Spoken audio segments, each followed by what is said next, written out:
ओम गुरुर्ब्रह्मा गुरुविष्णु गुरुदेव महेश्वर गुरु साक्षात् परम ब्रह्म तस्मै श्री गुरवे नमः। ओम श्री गुरु पुनः ब्रह्मदेवाय नमः।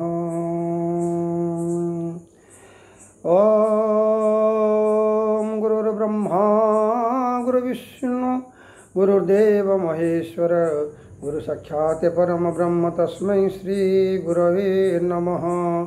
अखंड मंडलाकारं व्याप्त येन चराचरं तत्पददर्शितं येन तस्मै श्री गुरवे नमः।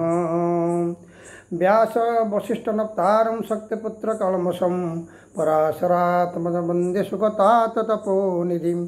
व्यासाय विष्णुरूपाय व्यासरूपाय विष्णवे नमो वै ब्रह्मवीर्य वसिष्ठाय नमो नमो। अचत्रो वदनो ब्रह्मादिबाहुरो परहरि अभालोचन शम्भुर्भगवान् बादरायण।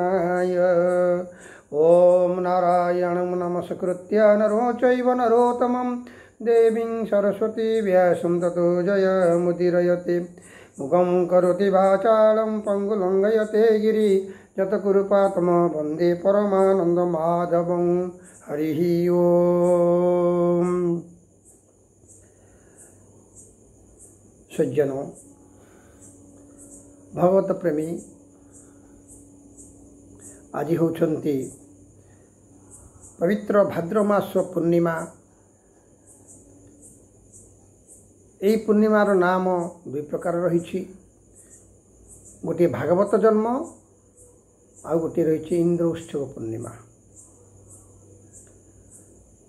आज भागवत जन्म सारा भारत रे प्रत्येक पुरपल्ली ठू आरंभ कर सहर पर्यंत भागवत गोस्वामी जन्म को पालन करा जाउछि। ताले भागवतर जन्म किपरि हैला तार सुंदर किंवदंती रही। कथारे कहती आज्ञा जार माँ नहीं तार साहा नहीं। माँ ही आमर पृष्ठपोषक। आज से जड़े महान महिषी माँ का जोगु भागवत लेखा होते। ये भागवत को लिखापी माँ का आदेश थिला। किंवदंती कहे जो माँ भागवत शुणापी प्रत्यह जाऊले पुरी मंदिर भीतर को जिते बेले दक्षिणा दे पारे ना। दक्षिणा थिला कौड़ी कौड़ी दे पारे ना। पुराण पंडा माने ताकू बारण कले जे तुम्हें भागवत शुणा आसो ना। माँ दुखरे चलीगले। से माँ आउ किए नुहति सी होती आजिर भागवत को जे ओडिया रे लिखिछन्ति तांखरी माँ सी जगन्नाथ दासंकर माँ पद्मावती। बापा भगवान दास थिले। तांको बापा नरोत्तम दास थिले। पुराण पंडा नाम रे तांकर ख्याति अछि। जगन्नाथ दास भी पुराण पंडा नाम रे तांकर भी ख्याति अछि। किंतु माँकर दक्षिणा न दे पारिबा को जो भावरे तांको कहले जे तुम्हें दक्षिणा नदेले जाई पारिबो माने सुनी पारिबो नाही।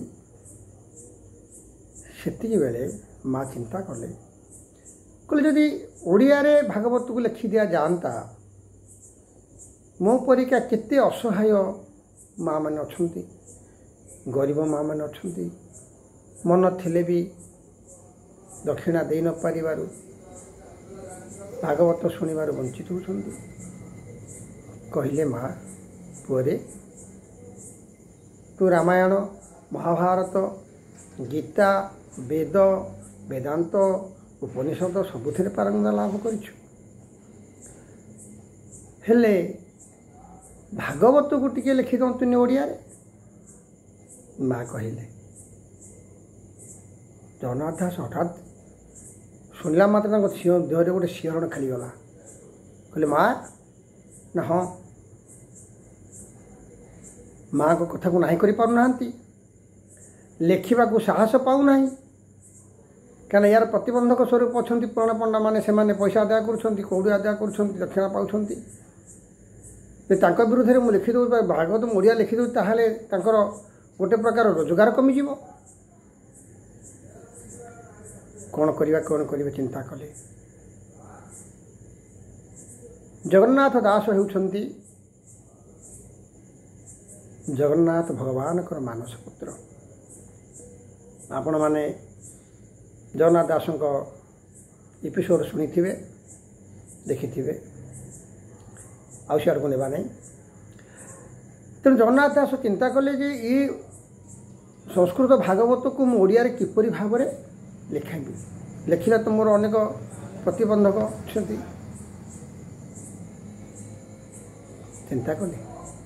ଚିନ୍ତା କରିକି ଆଜ୍ଞା ଆପଣମାନେ ପୁରୀ ମନ୍ଦିର ଭିତରେ ଥିବା ଦକ୍ଷିଣ ଦ୍ୱାର ପାଖରେ ବଟ ଗଣେଶ ଅଛନ୍ତି। ବଟ ଗଣେଶ ପାଖରେ ଅଛନ୍ତି ଆଜ୍ଞା ବଟ କାଳିଆ। ତାକୁ ବଟ କାଳିଆ କୁହନ୍ତି, ତାକୁ ଜଗନ୍ନାଥ କାଳିଆ କୁହନ୍ତି। ତାଙ୍କୁ ହେଉଛନ୍ତି ସେଇ କାଳିଆ ଯାହା ପାଖରେ ଯାଇକି ଜଗନ୍ନାଥ ଦାସ ତ୍ରାହି ପଡ଼ିଲେ। ତ୍ରାହି ପଡ଼ିଛନ୍ତି, କହିଲେ ପ୍ରଭୁ ତୋ ବିନା ନିର୍ଦ୍ଦେଶରେ ପବନ ବହେ ନାହିଁ, ଜଳ ବର୍ଷା ହୁଏ ନାହିଁ, ସୂର୍ଯ୍ୟ ଉଦୟ ହୁଅନ୍ତି ନାହିଁ। ପ୍ରଭୁ ଏତେ ବଡ଼ କର୍ମ ମୋ ଦ୍ୱାରା ହେଇପାରିବ? ମୁଁ ତ ନିମିତ୍ତ ମାତ୍ର।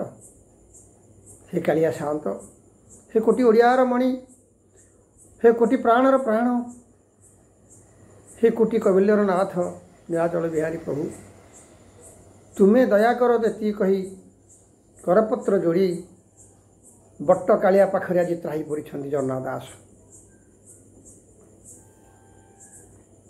କ'ଣ କରିବେ? ଅନେଇ ଦେଲେ ଜଗନ୍ନାଥ ଦାସ, ଅନେଇ ଦେଲେ ଯେ ଏତେ ବିଶାଳ ଗ୍ରନ୍ଥକୁ କିପରି ଭାବରେ ମୁଁ ଲେଖିବି, ତାର କୌଣସି ଦିଗ ପାଇଲେ ନାହିଁ। ଚିନ୍ତା କଲେ ଶୋଇପଡ଼ିଛନ୍ତି। ଠିକ୍ ରାତ୍ର ଚତୁର୍ଥ ପ୍ରହରରେ ଭକ୍ତ ଦିନ ଭଗବାନ ଭକ୍ତର ଅଧୀନ ସଦାବେଳେ ଯେ ନିଷ୍କାମ ଭାବରେ ଡାକେ, ଯେ ନମ୍ରତ ଭାବରେ ଡାକେ, ନିଷ୍କପଟ ଭାବରେ ଯେ ଡାକେ, ପ୍ରଭୁ ତାକୁ ଦର୍ଶନ ଦିଅନ୍ତି। ତାଙ୍କର କୌଣସି ସ୍ୱାର୍ଥ ନାହିଁ ଯେ ଭାଗବତ ଲେଖିଦେଲେ ମୁଁ ଦୁଇ ପଇସା ରୋଜଗାର କରିବି, ମୁଁ କେଉଁଠି ପାଇବି, ମୁଁ ଧନୀ ହେଇଯିବି, ଏ ପ୍ରକାର ନାହିଁ। ଜଗତର କଲ୍ୟାଣ ପାଇଁ ଆଜି ଜଗନ୍ନାଥ ଦାସ ତ୍ରାହି ପଡ଼ିଛନ୍ତି ଭାଗବତ ଓଡ଼ିଆ